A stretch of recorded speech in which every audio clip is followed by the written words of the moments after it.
The Innovators by Walter Isaacson. Ever stop to think about where your digital world actually came from? Not the mountains and oceans kind of world, but the one filled with pings, notifications, and that weird little spinning wheel when your internet decides to take a coffee break. Here's what they don't tell you in school. We've been fed this romantic lie about invention. You know the story. Some wild-haired genius alone in a dim workshop, tinkering away until eureka. The light bulb flickers on, sometimes literally. We slap their name on it, build them a statue, and call it a day. Edison, Bell, Morse, done and dusted. But what if I told you that's about as accurate as saying your pizza was made by one person?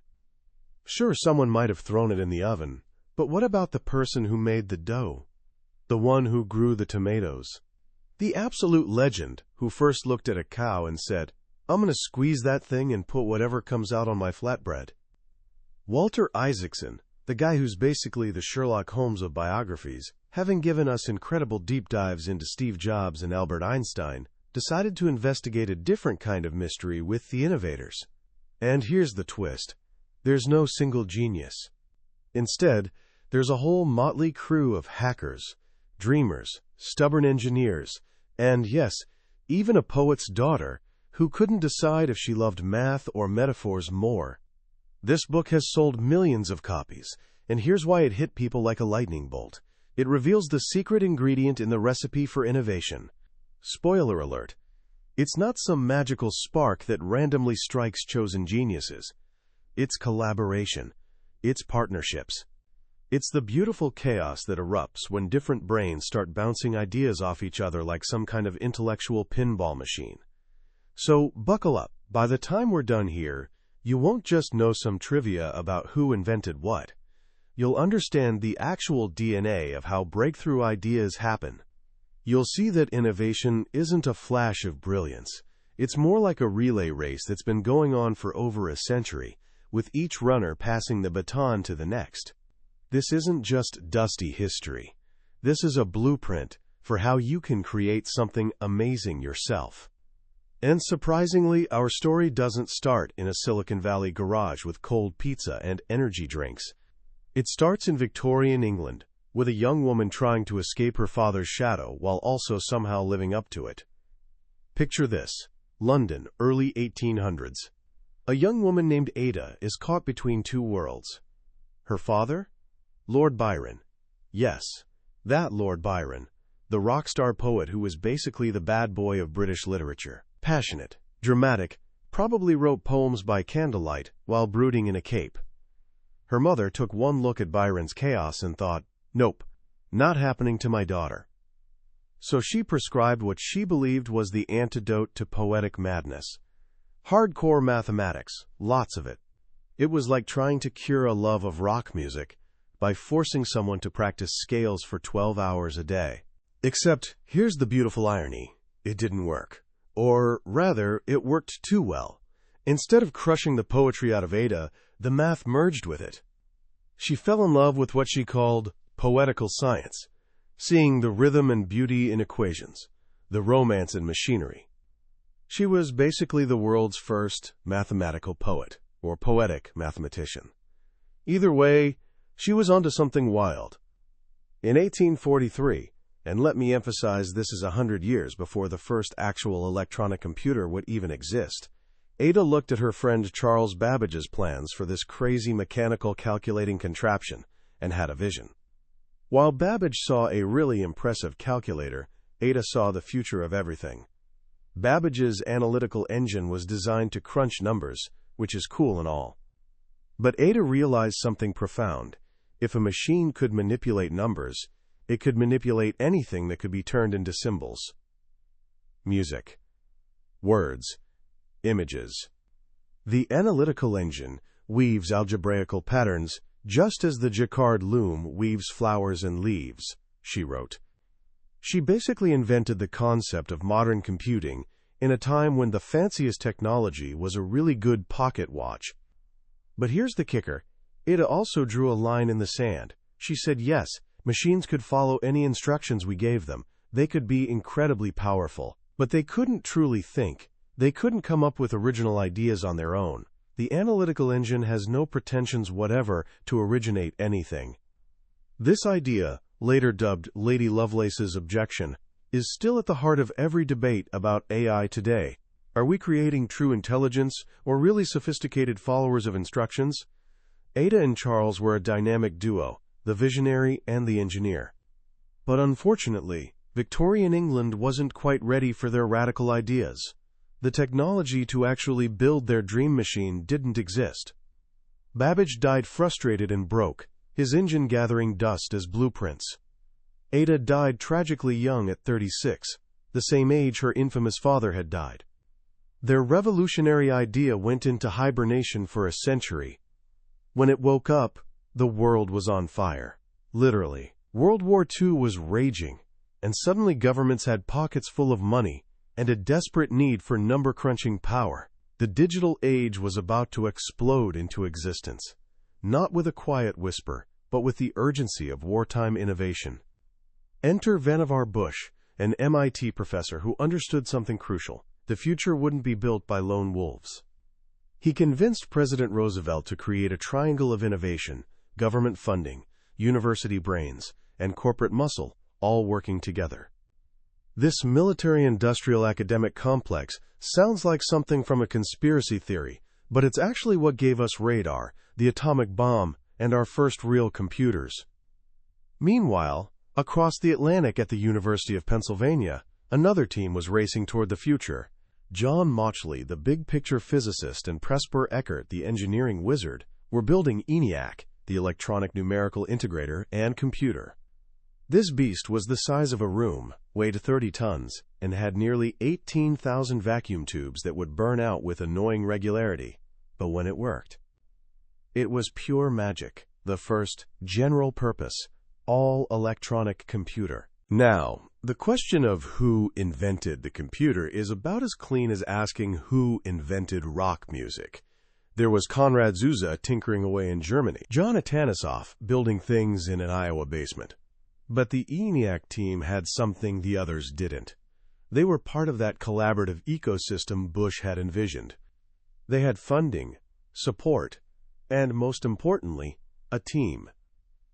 And here's the part that almost got erased from history. 6 young women mathematicians were hired to program ENIAC. Jean Jennings Bardick, Betty Snyder Holberton, and their colleagues were handed wiring diagrams and essentially told, figure it out. At the time, programming was seen as glorified secretarial work. The important stuff was building the hardware. But these women quickly discovered that software was where the real magic happened. They weren't just operating the machine, they were teaching it to think. They were Ada Lovelace's spiritual granddaughters. One of the most remarkable of these pioneers was Grace Hopper, a Navy officer with a Yale PhD in math, who worked on the Harvard Mark I. Hopper, realized that the future wasn't just about faster machines, it was about making them easier to talk to. She pioneered the, quote, compiler, a program that could translate human-readable instructions into machine code. Suddenly, you didn't need to be an electrical engineer to tell a computer what to do. Programming was becoming its own language, its own art form. But these early computers had an Achilles heel, those vacuum tubes. Thousands of hot, fragile glass tubes that burned out constantly. For computers to truly change the world, they needed a new kind of component. That component emerged from Bell Labs in New Jersey, a corporate research cathedral where theorists and tinkerers literally bumped into each other in the hallways, creating serendipitous collisions of ideas. 3 men were on a mission to replace the vacuum tube. William Shockley was the brilliant but troubled theorist with an ego the size of Manhattan. John Bardeen was the quiet quantum physics genius. Walter Brattain was the hands-on experimentalist who could coax reluctant materials into doing what he wanted. Together they were unstoppable. Separately, they were combustible.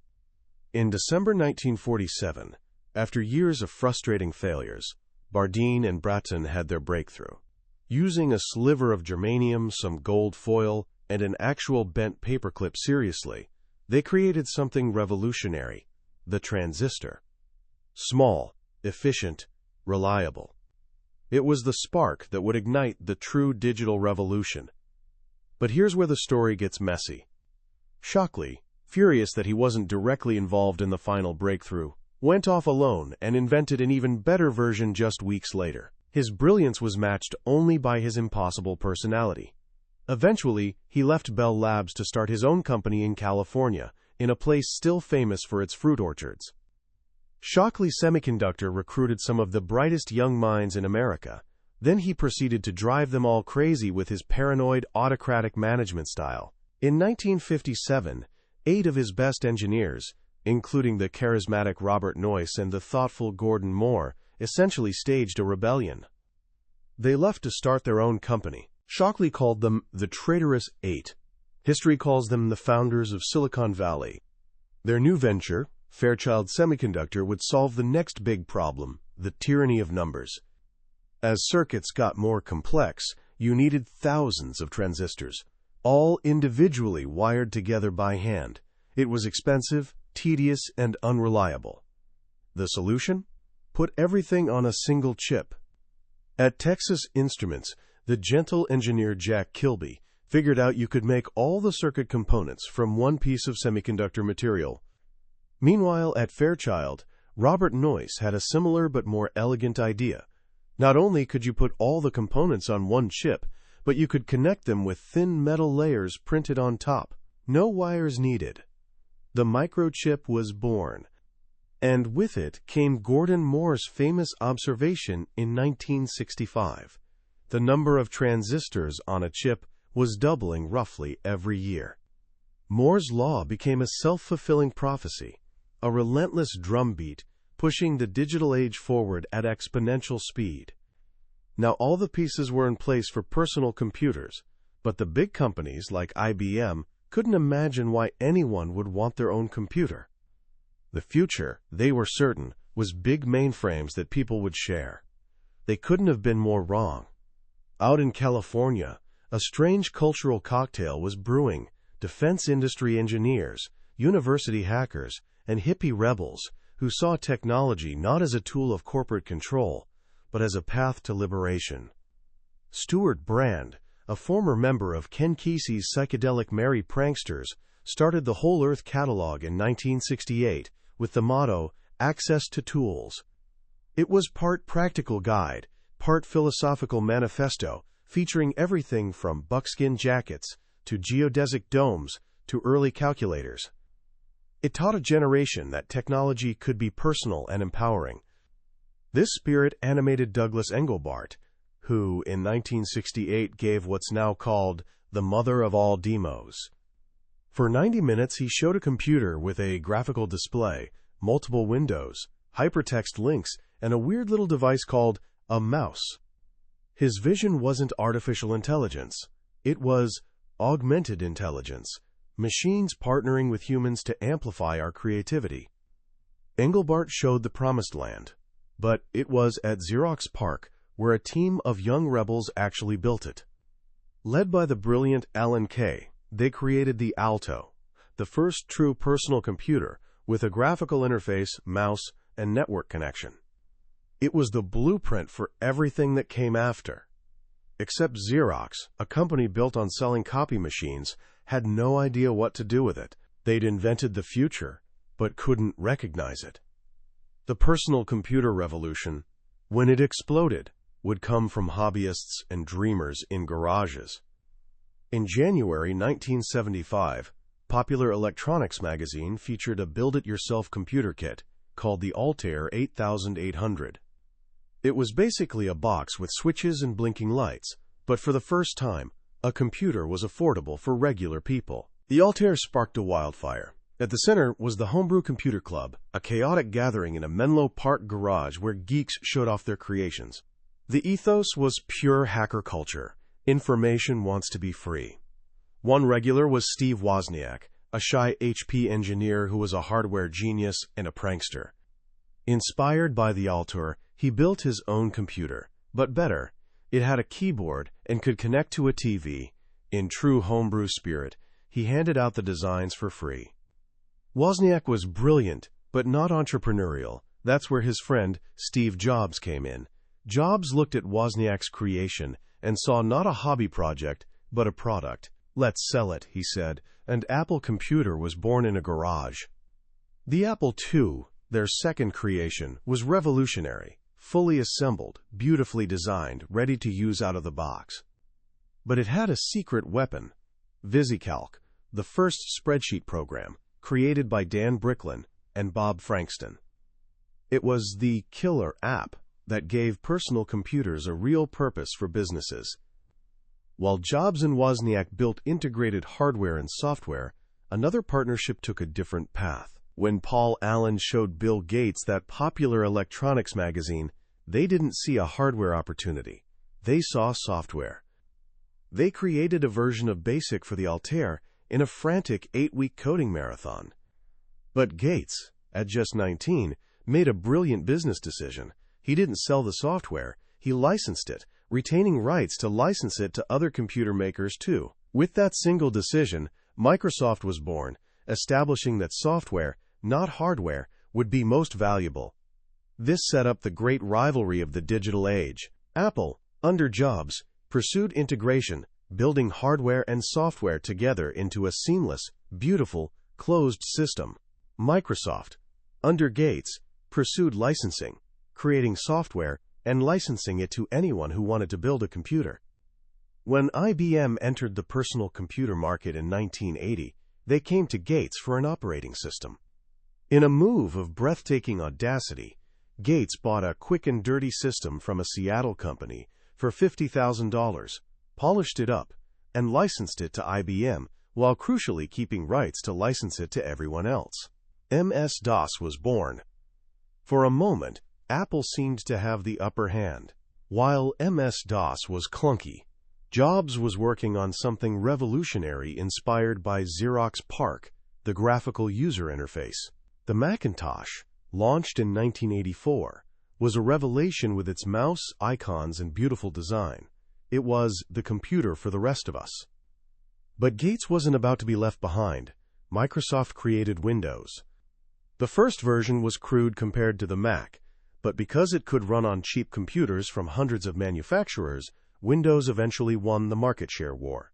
Software had indeed become king. But there was a third path, one that rejected both Apple's closed system and Microsoft's proprietary model, free and open-source software. At its heart was Richard Stallman, a brilliant, idealistic MIT programmer who believed software should be free as in speech, not as in beer. He started the GNU project to create a completely free operating system. In 1991, the missing piece came from Linus Torvalds, a 21-year-old student in Helsinki who, just for fun, created a kernel called Linux and released it to the world for free. GNU plus Linux created a powerful free operating system that would become the backbone of millions of servers worldwide. By the early 1990s, personal computers had conquered the world. But they were isolated islands.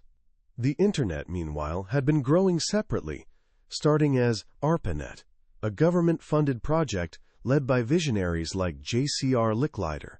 They developed packet switching, breaking data into tiny packets routed independently through a decentralized network with no central control point. For years, the Internet was a private playground for academics. But as personal computers spread, people wanted to connect. Services like CompuServe and AOL emerged. Steve Case's AOL, with its friendly "You've got mail" greeting, made going online simple and fun for millions. The real revolution came when these walled gardens opened to the wild Internet, and the tool that made it possible was the World Wide Web. The web was created by Tim Berners-Lee, a quiet British physicist at CERN in Switzerland. In 1991, he invented hypertext links that could connect any document to any other, anywhere on the Internet. He created HTML, HTTP, and the first browser. Then, in an act of incredible generosity, he gave it all to the world for free. Berners-Lee's web was powerful, but his browser was text-only and clunky. The web exploded with Mosaic, built by a brash undergraduate at the University of Illinois named Mark Andreessen. Mosaic, and its successor Netscape, made surfing the web visual and intuitive. Suddenly, anyone could be a publisher.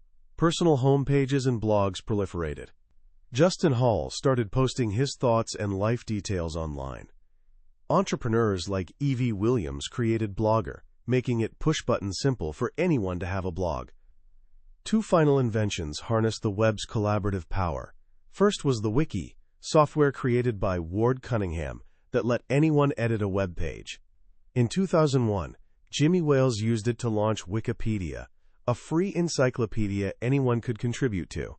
Built by the wisdom of the crowd, it became the greatest collaborative knowledge project in history. The second invention was a new kind of search engine. Two Stanford grad students, Larry Page and Sergey Brin, realized a web page's importance could be determined by how many other pages linked to it. It was using the collective judgment of the entire web to rank results. They called it Google. And with that, the digital world as we know it, personal, networked, searchable, was complete. Looking back on this incredible journey from Ada Lovelace's dreams to the global network connecting us all, a few powerful lessons emerge. And these aren't just about technology, they're about how human creativity actually works. First and most important, innovation is a team sport. The myth of the lone inventor is just that, a myth. The digital age was built by partnerships. Babbage and Lovelace, Eckert and Mauchly, Bardeen and Bratton, Noyce and Moore, Jobs and Wozniak, Gates and Allen, Page and Brin. It was built by teams at Bell Labs and Xerox PARC, by collaborative communities like Homebrew Club and early internet engineers. True genius isn't having all the answers. It's knowing how to collaborate with people who have different pieces of the puzzle. The visionary needs the engineer. The hardware geek needs the software guru. The dreamer needs the doer. So your first step to being an innovator? Find your team. Look for people with skills you don't have, who see the world differently than you do. That creative friction is where genius sparks fly. Second lesson, the most profound innovations happen at the intersection of arts and sciences. Ada saw, science. Steve Jobs would show a slide at every product launch of a street sign marking the intersection of technology and liberal arts. He believed technology alone wasn't enough. It had to marry with humanities to create products that make our hearts sing. If you're studying science and math, don't be afraid to fall in love with poetry or painting. If you're in the humanities, don't be shy about learning to code or understanding circuits. The future will be built by people who can stand at that intersection, appreciating both the beauty of an equation and the elegance of an algorithm. Finally, there's a constant, healthy tension between two forces: the open, collaborative spirit of sharing and the proprietary, commercial drive to build businesses. The Homebrew Club hackers wanted to give everything away free. Bill Gates wrote them an angry letter calling them thieves. But the truth? We need both. The open sharing ethos gave us the internet and the web. The commercial drive gave us personal computers, user-friendly software, and companies that could scale these inventions to change the world. The lesson isn't to choose one path. It's to understand that progress comes from the dynamic dance between them. So what can you do with all this? First, find your team. The next great invention won't come from a single mind. Second, cultivate your poetical science. Read widely. Learn about things outside your field. The most valuable insights come from connecting disparate ideas. And third, decide what your contribution will be: builder of open platforms or creator of polished products. Both paths are noble. Both are necessary. The story of the innovators isn't just about the past.